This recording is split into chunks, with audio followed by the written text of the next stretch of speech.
ఈరోజు పల్టా సింగ్ పద్మాకర్ రావు గారు అలాగే విజయరేఖ గారి 31వ పెళ్లి రోజు సందర్భంగా వారి కుమారుడు పల్టా సింగ్ గవాస్కర్, అభిలాష్ గారు మరియు వారి కుమార్తె గ్రీష్మ గారు కలిసి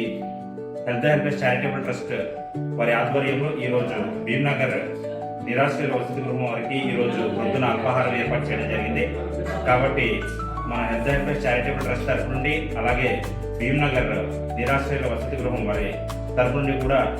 పద్మాకర్ రావు గారికి అలాగే విజయరేఖ గారికి 31వ పెళ్లి రోజు శుభాకాంక్షలు తెలియజేసుకుంటున్నాం.